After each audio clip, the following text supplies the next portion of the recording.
Ce qui se passe actuellement au Venezuela est tout simplement choquant. Choquant d'un point de vue, parce que Donald Trump a violé le droit international. Un pays souverain qui part arrêter le président d'un autre pays souverain, c'est totalement impensable dans le monde et je pense que ça doit être la première fois qu'on voit ça. Deuxième chose, le Venezuela est un allié stratégique de la Russie et de la Chine. Et le Venezuela pèse également au sein des BRICS. Et pourquoi Poutine et puis la Chine ont laissé les Américains arrêter le président Nicolás Maduro? La question reste posée.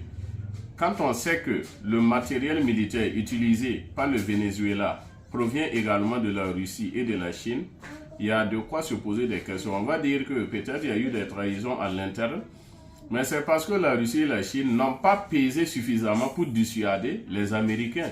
Ou encore c'est comme l'artiste Tiken Jah le chantait, qu'ils ont partagé le monde. Les grandes puissances fonctionnent toujours comme ça. Bon, je te laisse Maduro, tu me laisses faire ce que je veux faire avec l'Ukraine.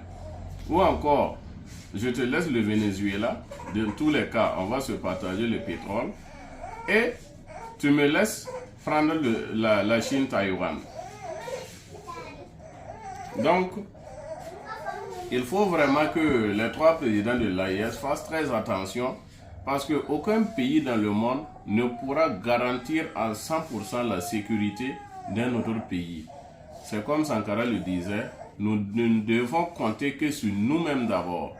Parce que si Donald Trump se lève présentement pour faire tomber les trois présidents de l'AES, je ne suis pas sûr que la Russie, ni encore moins la Chine pourront le protéger. Il faut que la population se prépare à toute éventualité.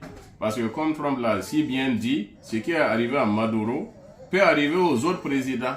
Que chacun se prépare.